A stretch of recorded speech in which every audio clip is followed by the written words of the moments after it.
E o São Paulo já está em 15º lugar, hein? São Paulo já está começando a entrar, ele está a 2 pontos da zona de rebaixamento. Esse negócio de empata, ganhou um, perdeu outro. Ele está com a média de 1 ponto por jogo, que é uma média ótima para o time ser rebaixado. Tem 9 pontos o São Paulo, o Vasco tem 7 e está na zona de rebaixamento. Palmeiras não jogou bem, não. Mas o São Paulo abdica de jogar, pô. É muito covarde por parte do São Paulo ir para o jogo para não fazer nada. O São Paulo não teve chance nenhuma de gol. Eu concordo. Foi uma atuação maravilhosa do Palmeiras? Não. Mas o Felipe Anderson teve uma chance que eles uniu. O Richard Rios teve uma chance. Teve o gol do Vitor Roque. O São Paulo parece que ele vai para o jogo para sair no 0-0. Isso. Vamos pro 0-0. Não, o São Paulo ele joga de uma maneira absolutamente covarde. E o Palmeiras fica jogando de lado. O Palmeiras teve sim 1 ou 2 chances, mas nós estamos falando de São Paulo e Palmeiras, meu Deus do céu. Não pode ter 1 ou 2 chances, uma coisa muito esporádica, muito específica. O Rafael fez alguma defesa importante? Acho que não. Teve aquela bola do Estevão com a individualidade do menino, ele foi cortando e chutou a bola, passou raspando o gol, e mais nada. E a gente falou do São Paulo, né, outro dia, que o Zubeldia chegou a ser cobrado muito tempo, mas que depois tinha estabilizado, até pela boa campanha na Libertadores, né? O São Paulo, se eu não me engano, ele teve uma grande chance no jogo e poderia ter essa, que perde o domínio. Isso aí era uma outra boa chance do São Paulo, só que ali perde o domínio no ataque, só que quebrou-se hoje, o Mauro César Pereira, uma sequência de invencibilidade do São Paulo, que eu te pergunto se estava mascarando atuações abaixo, porque na Libertadores o São Paulo está muito bem, né? Venceu os 3 jogos fora de casa, algo inédito na história do São Paulo, nem o São Paulo do Tele Santana venceu 3 jogos fora de casa na Libertadores. Agora, o São Paulo tinha 7 jogos, 1 vitória e 6 empates, né? Aí nessa invencibilidade no Brasileirão. Porque no Brasileirão, quando você fala, o São Paulo estava invicto. Gente, mas é uma apelação falar que o São Paulo estava invicto. Hoje a gente falou do Flamengo e eu dizia, no Brasileirão vai fazendo um bom trabalho. Na Libertadores, um vexame, um mico. O São Paulo é o contrário disso. Porque, como disse o Flávio, o São Paulo já está na 15ª colocação. Já pode entrar para uma briga contra o rebaixamento. E aí, Mauro, 1 vitória, 6 empates e agora uma derrota. É muito pouco para o São Paulo, que está bem na Libertadores, mas começa a assustar no Brasileirão, Mauro César Pereira. A campanha do São Paulo no Campeonato Brasileiro, evidentemente, não é boa, né? Uma coleção de empates hoje perdeu a sua invencibilidade, que era absolutamente ilusória, né? Você tem uma coleção de empates, hoje tem uma vitória, são 7 jogos, 5 empates, uma vitória e uma derrota. Acho que é isso. 7? 8 com esse. Agora 8. 6 empates, uma vitória e uma derrota. São 8 jogos, Então, uma campanha realmente que não faz muito sentido, né? Claro que na Libertadores o time está fazendo uma campanha muito boa, a gente entende as limitações do São Paulo, mas acho que hoje, por exemplo, o que você vê é o São Paulo agarrado no 0-0. Se tiver uma chance, eu vou lá e tento um gol, mas sem um plano de jogo minimamente ousado, minimamente ambicioso. Acho que a palavra é essa. Ou seja, eu sei que o São Paulo vai ter menos a posse de bola, o Palmeiras vai jogar em cima, ter um elenco melhor, joga em casa. Mas pelo menos um plano para tentar alguma coisa, não vi muito isso não.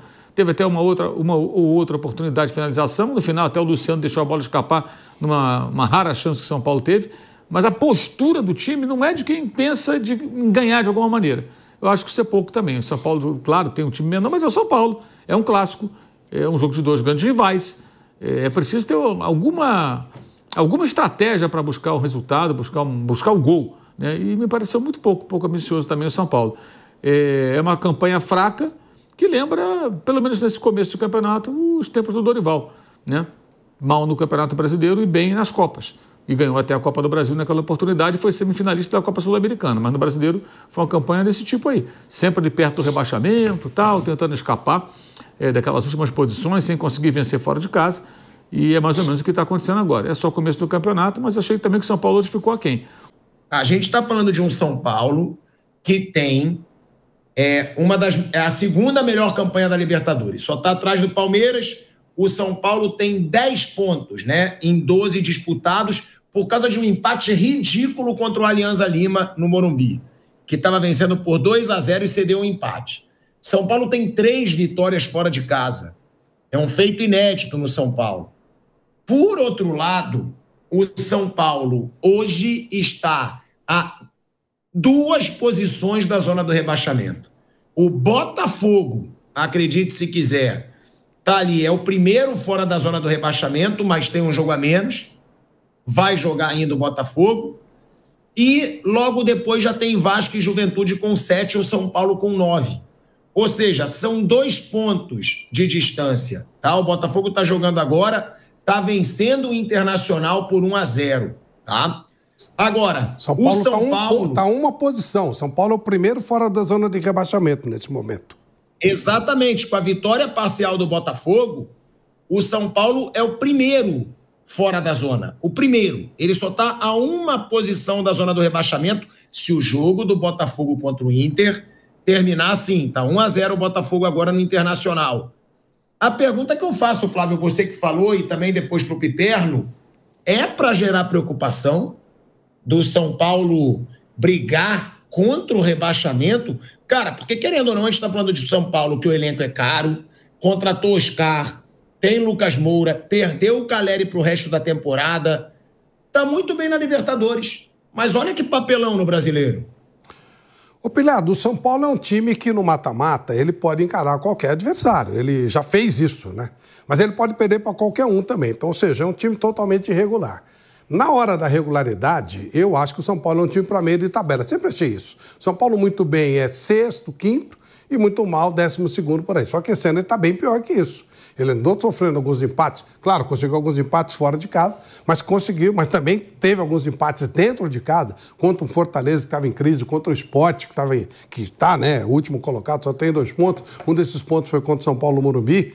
E se ele começar a entrar nessa zona perigosa, por mais que o São Paulo esteja bem na Libertadores e no mata-mata ele pode realmente encarar qualquer adversário pela maneira como joga e tal, é um time que marca bem, que corre muito nos jogos de Libertadores, mostra no jogo ali direto, né? No mata-mata ele pode encarar os adversários. Mas se ele não tiver regularidade, começar a ficar nessa zona perigosa, entrar em zona de rebaixamento, vai tudo para o espaço. Não adianta nada ele estar lá na frente, ele vai dar uma de Atlético Mineiro.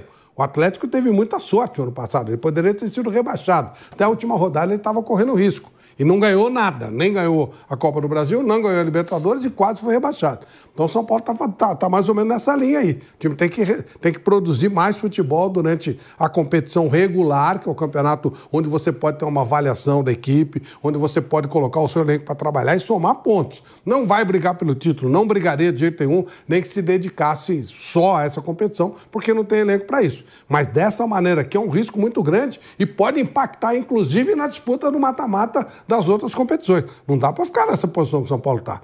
São Paulo corre risco de rebaixamento e a pressão vai ficar muito forte se ele entrar na zona de rebaixamento.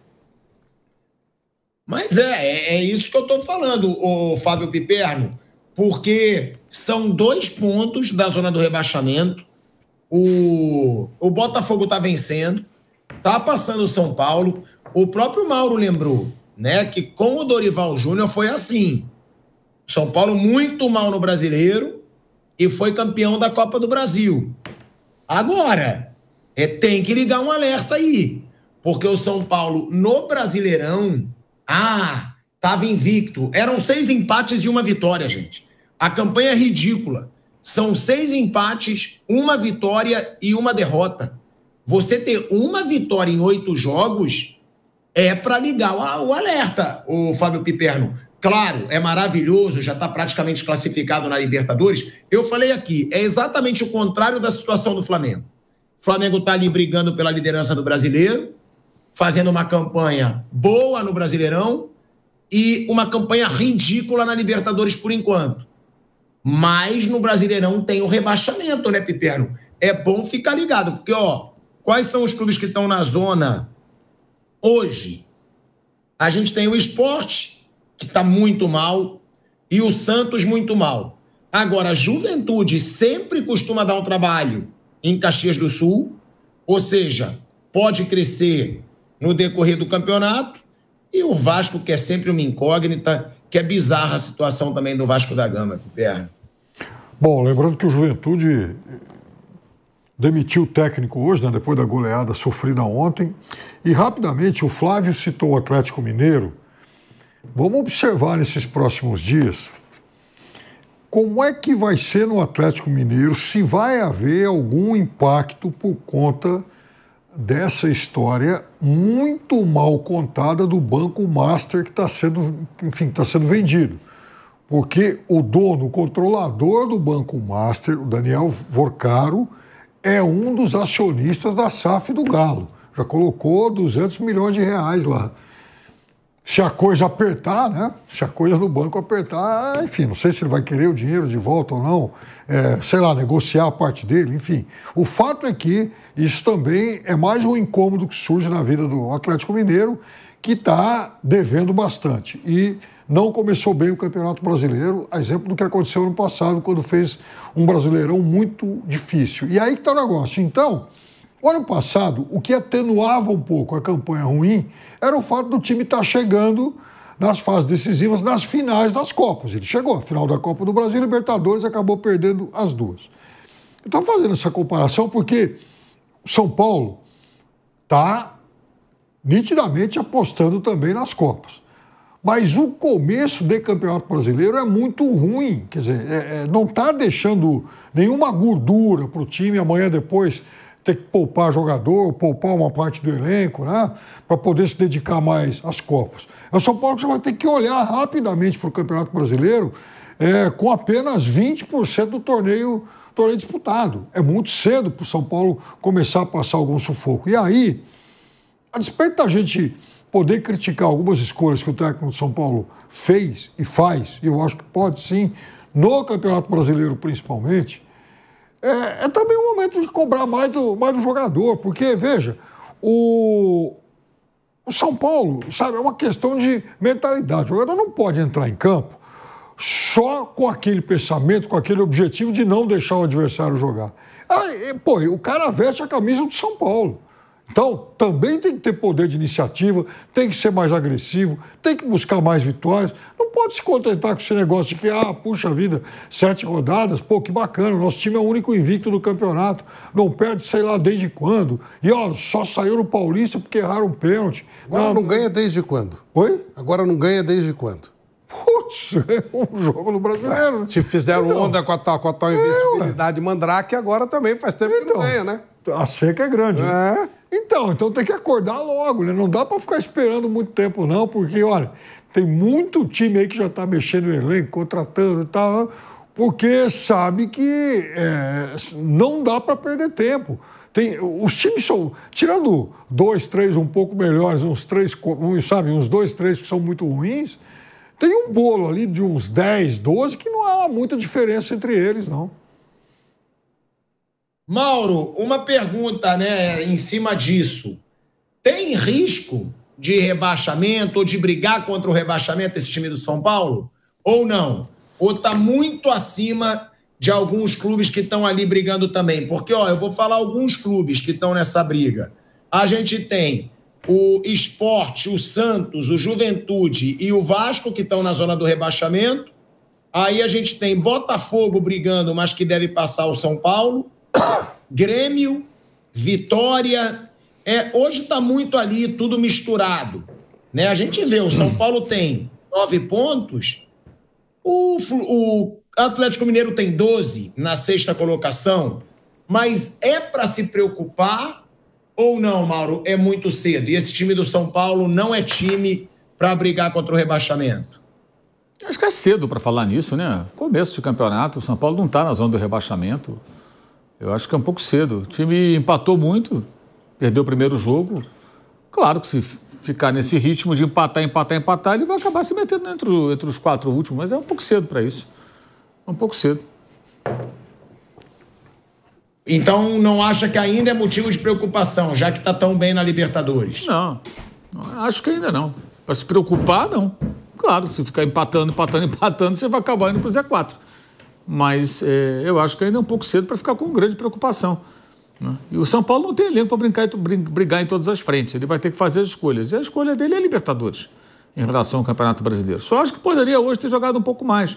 Poderia ter um plano de jogo que ameaçasse mais o Palmeiras. O São Paulo não é um pobrezinho, não é um pobre coitado. Tem os seus jogadores, seus valores, poderia... E é uma camisa, pô, é um clássico. Acho que é um jogo sem ambição do São Paulo. Assim, como se for 0-0, tá bom, a gente empata mais uma. E o Palmeiras jogou mal. Esse é o ponto. O Palmeiras jogou mal e o São Paulo não tentou aproveitar. Não tinha uma ideia de como tentar aproveitar a má atuação do seu rival. Acabou sendo castigado no final. E, de fato, se alguém tivesse que vencer, o Palmeiras finalizou muito mais, criou muito mais, como era normal, já era esperado até pela questão de mando de campo, jogando em casa. Aliás, um detalhe lamentável do futebol brasileiro, né? Tivemos 2 jogos agora, esse 17-30, ambos em gramados piso sintético. Não vou chamar de gramado, isso não é gramado, é o piso sintético. Um em Barueri e o outro em Belo Horizonte. Agora estão jogando no Rio de Janeiro, Botafogo e Inter também num piso de mentira, né? Uma grama de mentira. É lamentável. Só no Brasil tem isso. Só no Brasil. Nenhum campeonato minimamente relevante tem esse tipo de piso. No Brasil você vê uma sequência de jogos de times relevantes do campeonato, campeão da Libertadores, um outro que foi campeão da Libertadores, finalista esse ano, atual campeão, campeão do outro ano, campeão da Copa do Brasil, todos eles. E jogando nesse gramado de plástico. Isso não tem lugar nenhum, só no Brasil. 3 jogos seguidos. Patético.